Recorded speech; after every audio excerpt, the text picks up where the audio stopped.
My name is Cami Passy, and I am the National Director for Lower School Curriculum for Great Hearts Academies. And on behalf of my colleagues, I'd like to welcome you all here, and thank you for making the trek here. I apologize for the wind on Wednesday. Usually in February, it's really a nice time to be in Phoenix. So thankfully, it's a little bit warmer today. Welcome to this session this afternoon. I'm very pleased to introduce Eliot Grasso. A little bit of background on him. He is the vice president and a tutor at Gutenberg College. He grew up in Baltimore, Maryland, and currently resides in Eugene, Oregon with his wife and 3 children.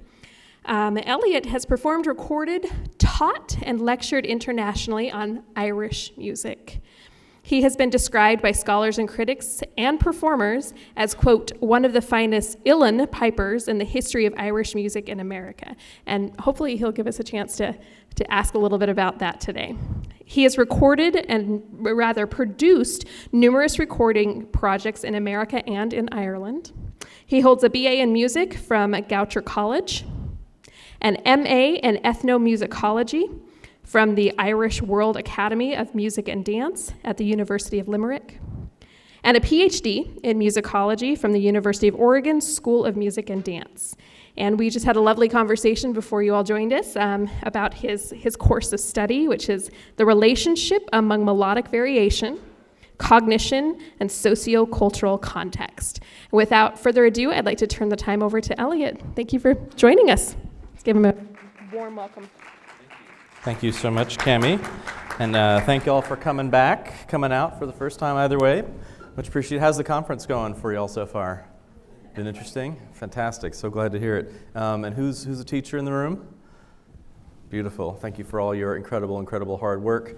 My mother taught in the Baltimore County Public School System's 4th and 5th grade for 35 years, and takes a strong heart to do that, so thank you for doing that.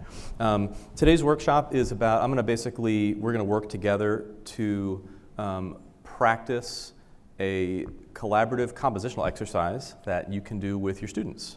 And we're going to use Irish traditional music to do it, and we're going to use a tin whistle. You can do it with any sort of music or any rhythmic pattern or any instrument that you want, but this is something I do with my Gutenberg students as part of the art practicum, just to give them a sense of like, okay, I've never composed anything before, like how does that work? And could I compose something? And is this a fun activity we can do together? And then they can understand sort of different aspects of musical syntax and musical grammar and things, how do things fit together and what sounds really like weird and off and what fits together nicely and stuff like that.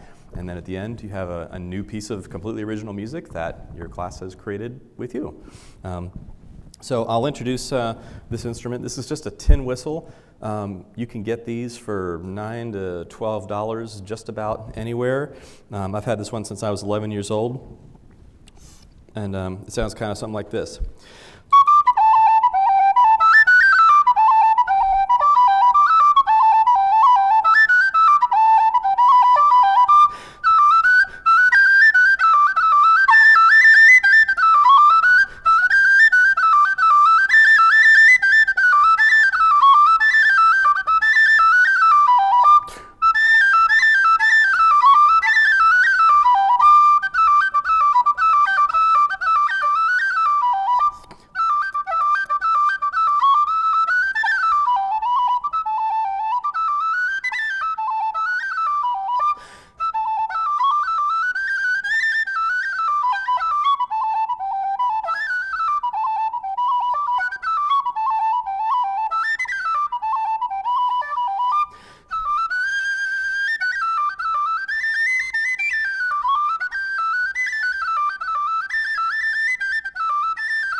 So thank you. So there's the creative component of music that we're going to talk about, and then there's kind of like the aesthetic assessment of music that we're going to talk about. So I'm going to play a new tune for you. We're going to use that tune as a structural form and populate that with notes that you guys give to me. And then once we get a full tune completed, I'm going to sight read it, and then you're going to tell me, whether things sound weird or whether it's stylistically consistent. I realize that you may or may not have listened to lots and lots and lots of Irish music, and so we'll learn together and how that might work. Okay, so here's the model of the tune. So we're going to take the rhythms out of this tune that I'm going to play now, and we're going to boil it down and then pick new notes. This is a polka. It's called The Breeches Full of Stitches. It's going to have two parts. I'm going to play the first part twice, and then the second part twice. Here's the first part.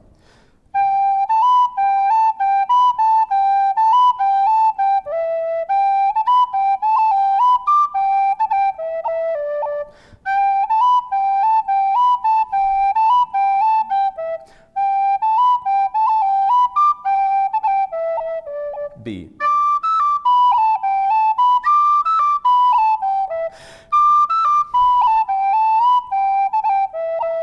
B.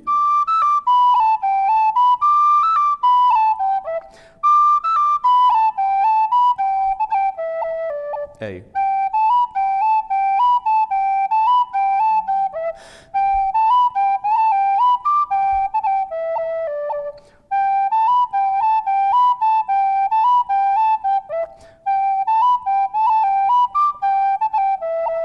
B.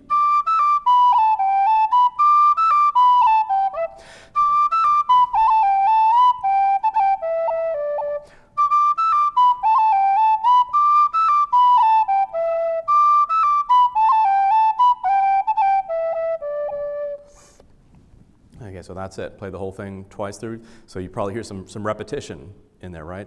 So this is why Irish music is a great starting point for a composition, because there's built-in, baked-in melodic repetition. Okay, so let's map this out here. So we've got an A part and we've got a B part,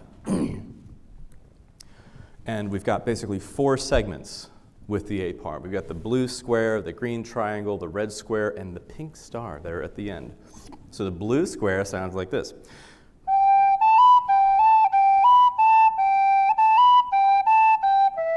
Oh, sorry, I got confused.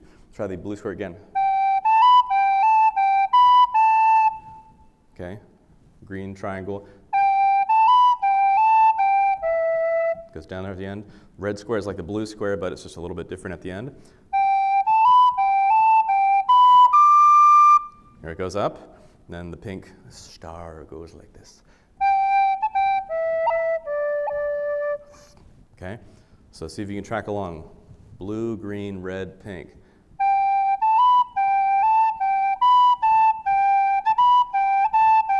Three.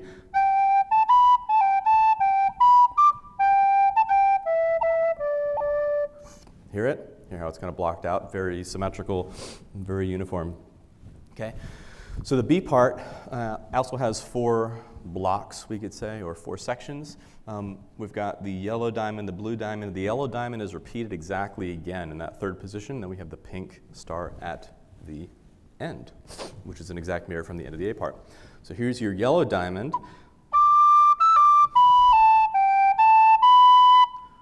Here's your blue diamond. Here it goes down there. And then repeated yellow diamond. And then the pink star. Okay, hear it? Hear all the repetition in there? So I'll play it once more, and then what we're going to do is we're going to break out the number of notes that we need for each of these shapes. So here's A part.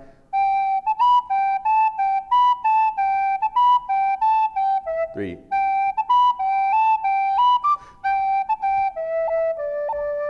You would repeat that. Here's the B part. First bit. Second. Back to the first bit.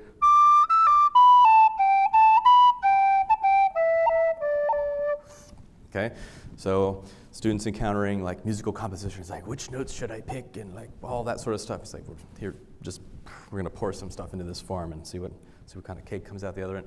Okay, so if we were to count the notes, we're gonna end up with 8. Here, count them with me.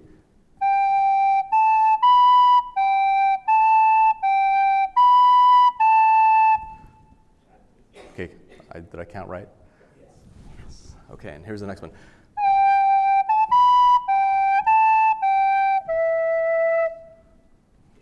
Okay, 8 next.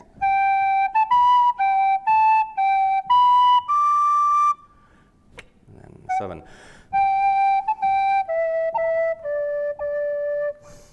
Right? How'd I do? Get it all right? Okay, sweet. All right, and the same pattern is going to happen here. Okay, so 8.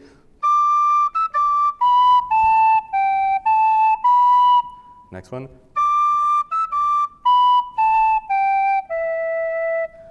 Okay, still good. 7. Okay, next one. Pink star. Okay. Okay, we good? Okay, so now here's the fun part. So you have heard this tune 3 or 4 times. Imagine your students, you have little familiarity with this sort of stuff. And so what I want us to do is we're going to break up into tables, and I'm going to have you propose note names. Okay, so anything past G is out of bounds. Anything with F is going to mean F sharp. Yes, I think those are the rules. So anything, yes, sir. Anything diatonically within G, A through G will be good. Okay, so let's see. We have 1, 2, 3, 4, 5, 6. 2, 4, 5. Fantastic. Okay, so would y'all take the blue square? You need to figure out 8 notes to populate that blue square. Y'all are going to be the green square triangle. I know my shapes, I swear. You need 7 notes for the green triangle. I'm in trouble with my shapes today. That's a bad sign. Been a great conference. Y'all in the back are going to do the red square. Okay. Pink star. Okay. And that's an important one because it comes back. No, I'm just kidding. They're all important. So would you do the yellow thing like that, the diamond shape there? And I'll do the blue shape, okay? So take a few minutes, cook me up some good notes. They can be masterfully conceived from the depths of your soul, or they can be totally whatever, it doesn't matter.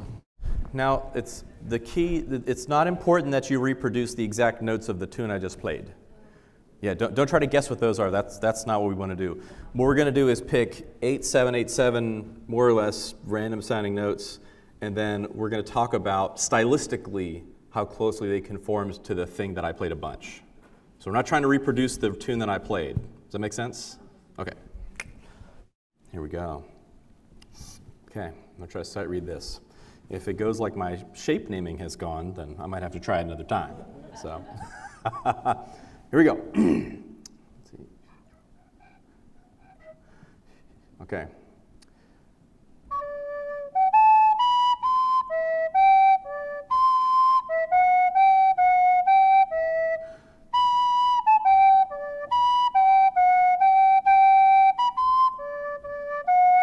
Again.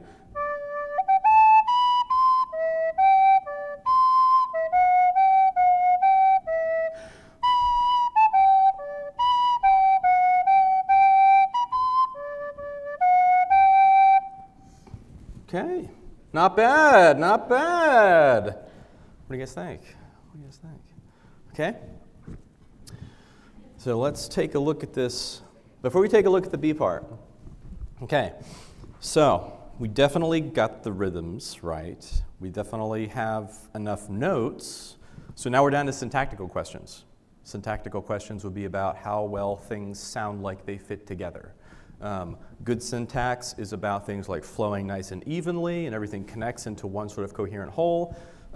Lesser syntax would be like, hey, there are like some really interesting or weird gaps in the intervals that are taking place here that are that sort of thing.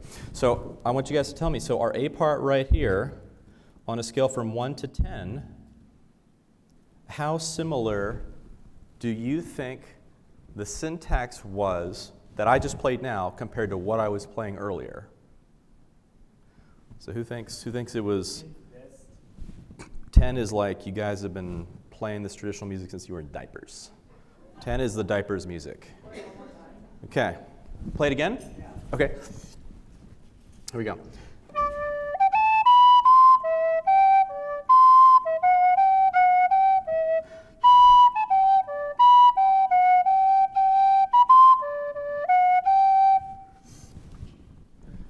What do we think? Who thinks it's 5 or higher? Cool. Who thinks that it's 6 or higher? Okay, how about 7 or higher? Okay, we're down to 1 for 7. Okay, so that's pretty good. That's pretty good. Okay, so I'm going to play this again.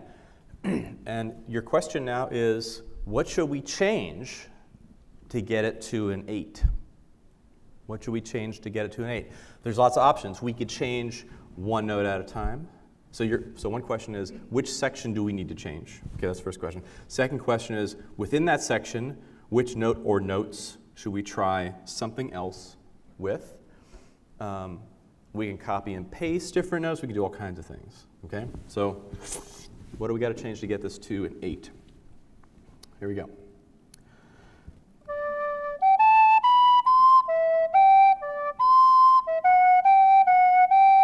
Red. Start.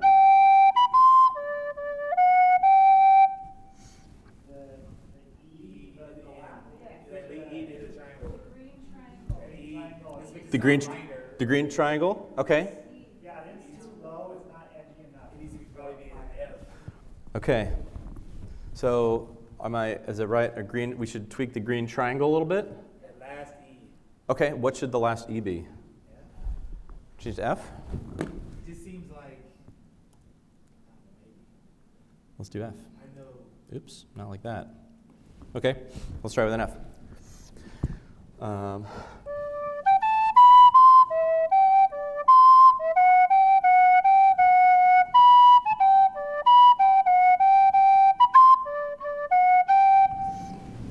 What about making the last G low and then move up to the F? Make this G, which G? Which section? On the green. Right here? Okay. Which? The last G, I think you played it. Did I mess up? They're too close together. Yeah, they're too close together. Can you, the F needs to be Or down it shouldn't have been low. E, maybe it should have been D. Maybe they should have not mentioned. I would say a D. If somebody has said a D, I second that motion. So are we saying the last G should be a D? Okay, let's try D. Boom.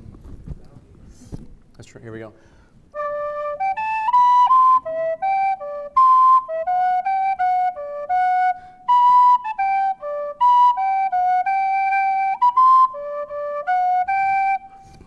We're getting closer to 8.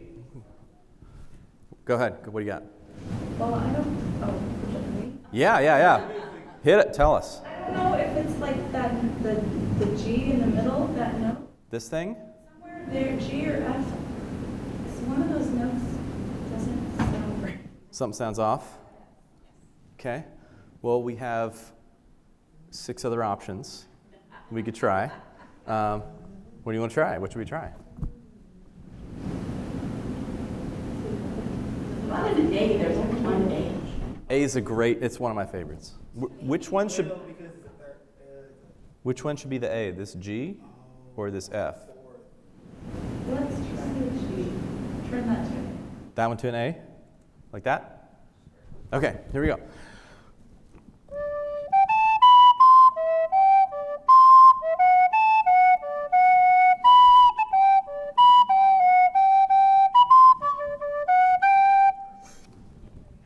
No, not quite. Okay, that's okay. Okay, so with those 2 tweaks, okay, we've tweaked the last 2 notes in the green triangle. Have we moved closer to 8, even if just a couple inches? We inched toward 8? Have we inched away from 8? Anyone think it's gotten worse? 7.5. That's pretty good, half a point. Wow. Okay, so let's let's put a hold on the A part. We can come back to the A part. Let's see what the B part is doing. Okay, so the B part is interesting because we're looking for the internal syntactical coherence of the B part, but we're also asking ourselves, how does it fit with the A part? So you might want a B part that's like, smack dab right on the rails with A. You might want a B part that is very contrasting and different. Okay, so y'all composers can decide what you want it to be. So let's see. Could have said something like this. Who made the yellow diamonds? Was that me? Ooh, okay. Good luck.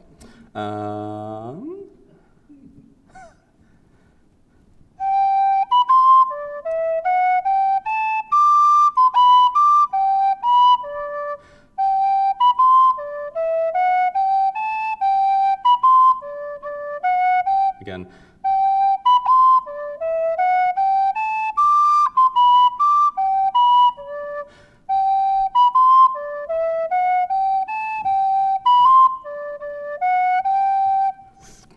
Okay, so that's B. Let's put it in context with the A and see what we think also.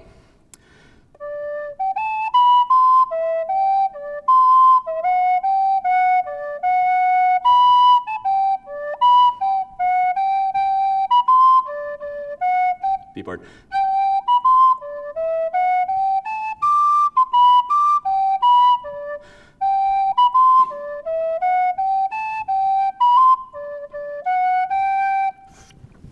Okay. Can you change the G on the B section? Which of these shapes? On the yellow diamond, Okay. the first note, ID. Change that to this. ID, or, yeah. That? Okay.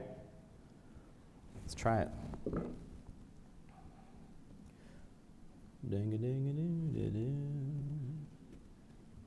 And now we're going to make sure we have our cultural memory going here, which is totally preserved by technology.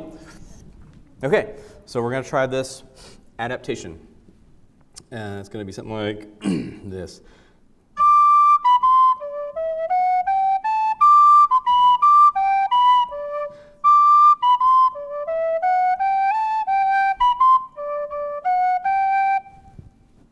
What do we think? Better? That's downright charming, sir. That's downright charming. Yes? Can we change, in the green triangle, can we make the D that we changed earlier, the high D instead of the low D? Yeah. That's actually the one thing we can never do, ever. Except at this conference, where anything's possible. Okay, Sorry. what do you got? Hit me. Now I'm thinking, oh, never mind. Let's play it first. You sure? Yeah, because Might be amazing. we need to hear the first change Okay. before I add to a change. I like that. I like that talk. That's good. All right, so I'm going to play the A part and the B part now. We got a couple different changes floating around. This is good.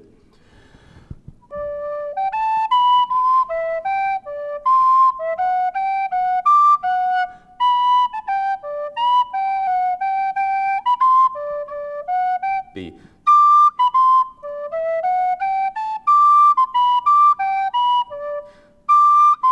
Excuse me.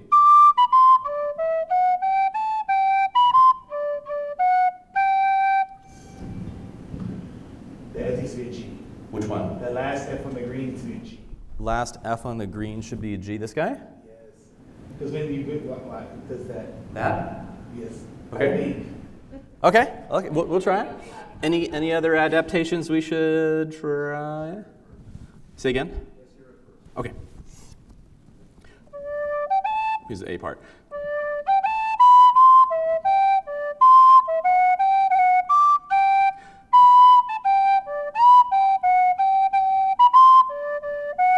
B.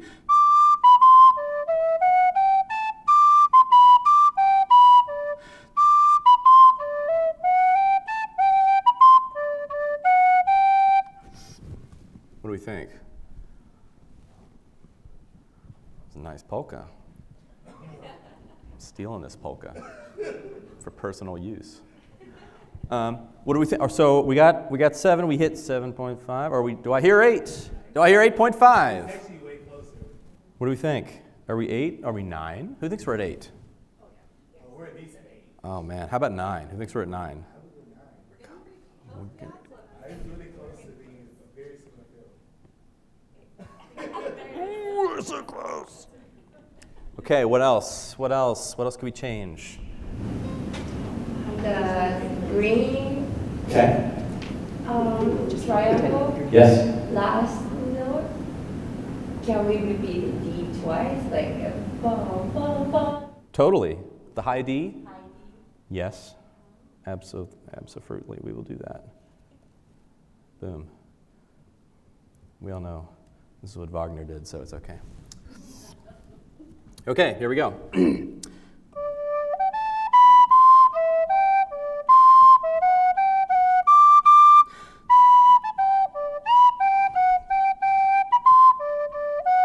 B.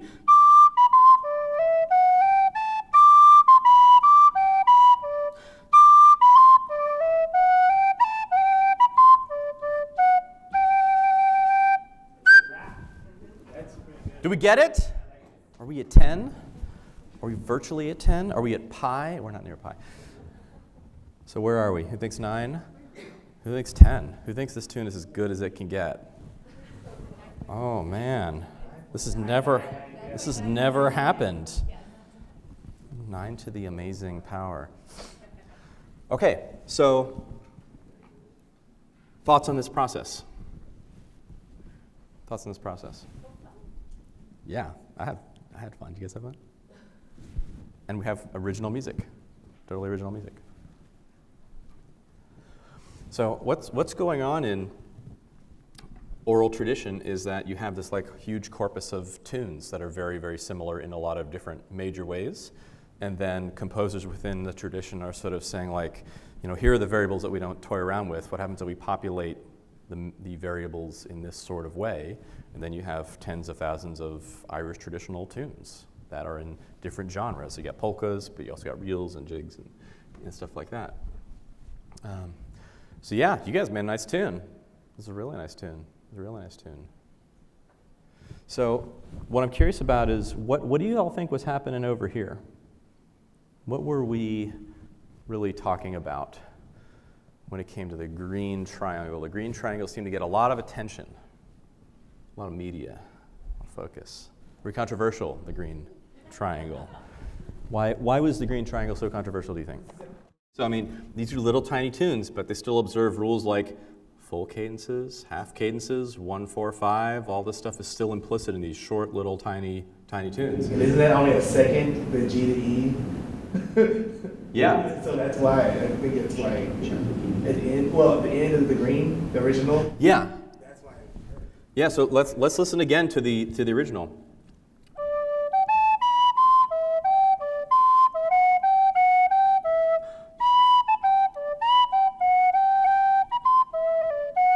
Excuse me.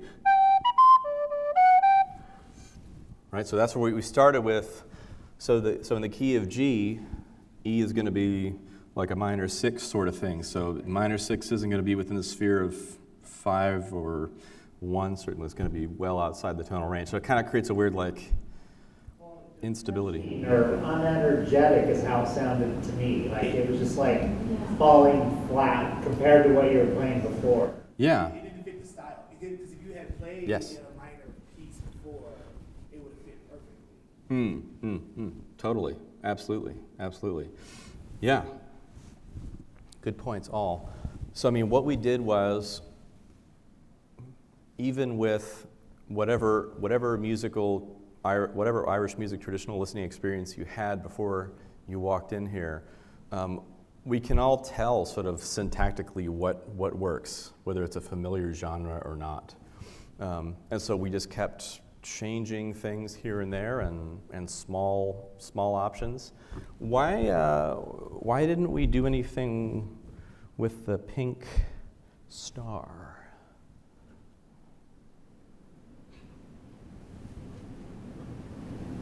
It sounds like the end of a phrase. And because we do it twice, it just sounds like it fits. Okay. Because it is the theme, the end of the theme. Yes, I mean, this is a really good point. So, like, look what happens harmonically in the pink star zone, right? So you got, so if it's G, we're going to expect to see G chords implied, like you would get in sort of like solo Baroque sonatas for the violin or cello or stuff like that, implied harmony. So the implied harmony here is, we're going to expect, we got G here, and then you get this really nice implied 5/7 chord with the C, D, and F sharp. You get this really interesting, like big minor seventh leap down, which is kind of groovy, and then you resolve back up here.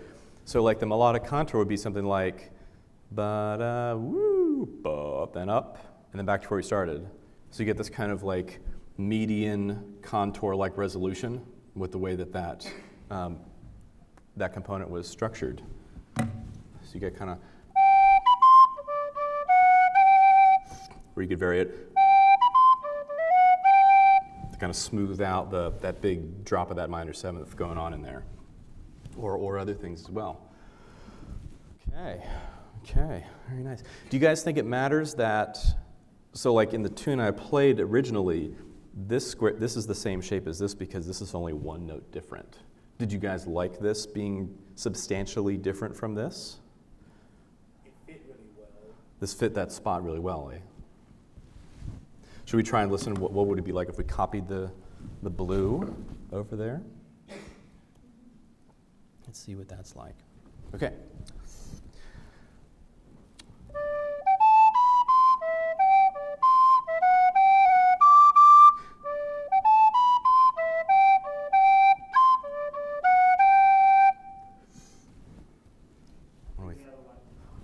Second one. Okay, here's the original.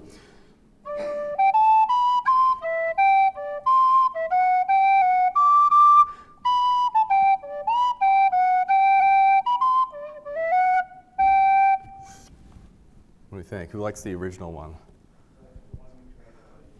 Okay, who likes the copying? Interesting. Okay. Copying would work, but it needs some slight rephrase. Well, it's just so monotonous. Right. Yeah, totally. No, it totally is monotonous. Absolutely. So I mean, this is one option. This is like a common thing that you'll see in these sorts of tunes is phrase 3 like just a very close adaptation of the first thing, or they're just kind of going for it. Okay. Well, that concludes our exercise. Do you guys have any questions?